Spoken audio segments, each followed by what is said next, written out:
दोस्तों, आज मैं आपको दो मोटी बहुओं की पतली सास कहानी सुना रही हूँ। अरे बहू, और खाना लाऊं क्या? बहू कहती है, नहीं नहीं माँ जी, बस हो गया, मेरे लिए इतना ही काफ़ी है। दूसरी बहू कहती है, बस मैं भी और नहीं खाऊंगी माँ जी। सास, अरे बहू, एक पराठे से भी कुछ होता है क्या? लो और खा लो। नहीं माँ जी, बस ज़्यादा खाऊंगी तो मैं फट जाऊंगी। ये है सुमित्रा की दो बहुएं।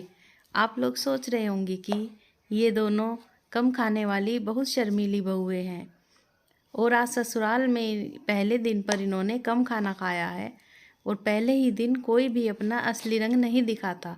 वैसे तो ये दोनों बहनें खाने में नंबर 1 हैं। अपनी मम्मी के घर पर ये खूब सारा खाना खाती थी। जब उनकी शादी होने वाली थी तो इनकी माँ ने इनसे कहा, अरे तुम दोनों अब खाना कम खाया करो। अरे माँ, हम कम कैसे खाएं? जितने में पेट भरेगा उतना ही तो खाएंगे। दूसरी बहन कहती है, अरे वो तो है ही, पर शादी में अच्छा दिखना भी तो है, नहीं तो शादी का वीडियो और फोटो अच्छा नहीं आएगा। अब हमें डाइटिंग करनी होगी। दूसरी बहन कहती है, हाँ तुम सही कह रही हो, ऐसा करते हैं, कल से ही डाइटिंग शुरू करते हैं और जिम ज्वाइन कर लेते हैं। शादी के बाद फिर जमकर खा लेंगे। अगले दिन से ही दोनों ने जिम ज्वाइन कर लिया और खाने पर काफ़ी कंट्रोल किया। 2 महीने की मेहनत के बाद दोनों पतली हो गई और फिर उनकी शादी हो गई और वीडियो फ़ोटो भी उनके अच्छे अच्छे आ गए। विदाई के वक्त उनकी माँ कहती है, बेटी ससुराल में जाते ही ठूस ठूस कर मत खाने लगना, मायके का ज़रा मान रखना। हाँ माँ, हम समझ गई। बस इसलिए ही तो दोनों ज़्यादा खाना नहीं खा रही थी। वो नहीं तो वो 10-10 पराठे खा जाती थी और यहाँ पर वो सिर्फ 1 या 2 पराठे ही खा रही थी। उनकी सास भी उनकी कम डाइट को देखकर खुश थी। सास सोचती थी, अरे मेरी बहुएं तो बड़ी ही संस्कारी हैं, मैं तो इनको पाकर धन्य हो गई। पर आधी रात को जब उन दोनों को बड़ी तेज़ भूख लगी और जब दोनों के पति सो गए तब दोनों उठकर बाहर आई। अरे मीरा, तुम्हें भी भूख लगी है क्या? हाँ, बड़े ज़ोरों की भूख लगी है। चल किचन में चलकर देखते हैं, शायद कुछ खाने को मिल जाए। किचन में जाकर देखा तो खाना बचा ही नहीं था। अरे यहाँ पर तो कुछ भी नहीं बचा और अब इतनी रात को हम खाना बना भी नहीं सकते। अरे ये देख, नमकीन का पैकेट है, चल यही खा लेते हैं। दोनों नमकीन के पैकेट को 5 मिनट में ही खा गई, पर अभी भी वो भूखी थी। अरे हम तो शर्म और लिहाज के चक्कर में भूखे ही मरे जा रहे हैं। नहीं नहीं नहीं, कुछ और देखते हैं। देखने पर उन्हें मैगी मिल गई तो उन्होंने वो भी बनाकर खा ली। अब भी उनकी भूख शांत नहीं हुई थी। फिर उन्हें कच्ची सब्जी दिखाई दी, तब उन्होंने उन सब्जियों को उबाला और दोनों खाकर सोने चली गई। अगले दिन जब सुबह सुबह सुमित्रा रसोई में आई तो देखा कि सब्जी नहीं है। दरअसल सुमित्रा को खाना बनाने का बड़ा शौक था। वो ही खाना बनाती थी और बहुओं को तो वो रसोई में आने ही नहीं देती थी। पर उसकी दोनों भुक्कड़ बहुओं के लिए यह अच्छा नहीं था। अगर वह किचन में होती तो कुछ ना कुछ खा ही सकती थी, पर अब करे तो क्या करे। किचन में आते ही सुमित्रा ने देखा कि सारी सब्जियां गायब थी। अरे कल ही तो सब्जी मंगाई थी इतनी सारी, कहाँ चली गई सब्जियां? अरे बहू, तुम लोगों ने देखा क्या? नहीं माँ जी, हमें नहीं पता कहाँ गई, शायद चूहे खा गए होंगे। सुमित्रा, अरे बाप रे, ऐसा कितना बड़ा चूहा होगा जो इतनी सारी सब्जियां एक ही रात में खा गया? अरे ये देखो, नमकीन का पैकेट भी खाली पड़ा है। चूहे नमकीन भी खाते हैं क्या? हाँ माँ जी, पता नहीं, ये नए जमाने के चूहे हैं। सुमित्रा कहती है, हे भगवान, कैसे कैसे चूहे आ गए, अब तो सब कुछ संभाल के रखूंगी। सुमित्रा अपने बेटों से कहती है, अरे बेटा जरा सब्जियां ला देना। उसके बेटों ने बाजार से उनको बहुत सारी सब्जी ला दी।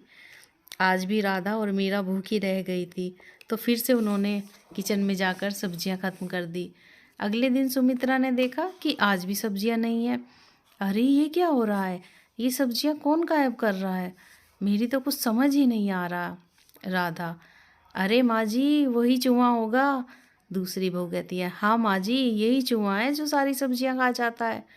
सुमित्रा, बेटा कल चूहे मारने की दवाई लेते आना शाम को।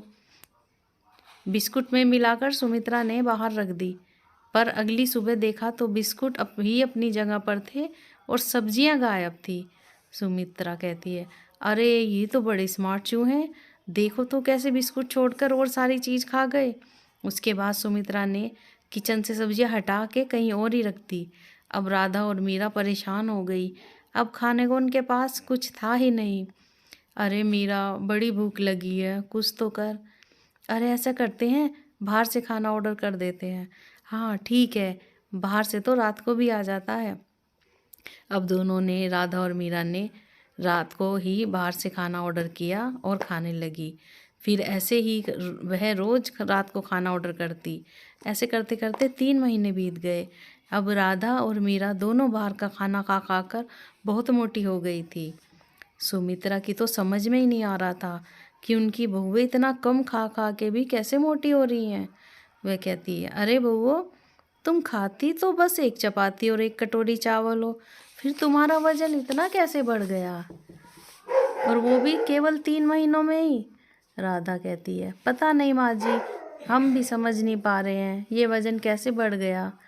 बाहर का उटपटांग खाना खाकर उनके पेट में गड़बड़ होने लगी, उनको गैस बनने लगी, और जब देखो तब वो दोनों इधर उधर गैस छोड़ने लगी और पूरे घर में बदबू फैल जाती। एक दिन सुमित्रा, अरे कितनी गंदी बदबू आ रही है, शायद कोई चूहा मर गया यहाँ पे। मीरा, पता नहीं माँ जी, हो सकता है।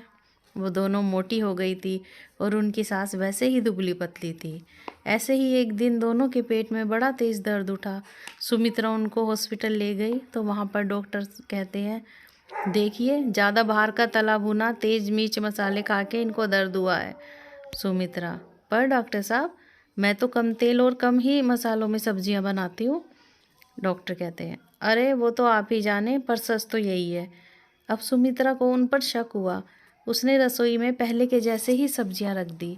रात में दोनों बहुएं किचन में आई और चीज़ें ढूंढकर खाने लगी। तभी सुमित्रा वहाँ पे आई। हा, तो ये हैं वो दोनों बड़े बड़े चूहे। सासू को देखकर दोनों रोने लगी। माँ जी, हमें माफ़ कर दो। हाँ हाँ माँ जी, मुझे भी माफ़ कर दो, हमसे गलती हो गई।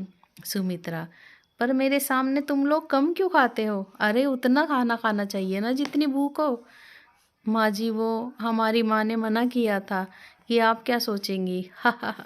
अरे बहू, घर के खाने में कोई दिक्कत नहीं है, चाहे जितना खा लो, पर बाहर का खाना सेहत के लिए अच्छा नहीं होता है। वो खाना रोज़ रोज़ खाने से बीमार पड़ जाते हैं।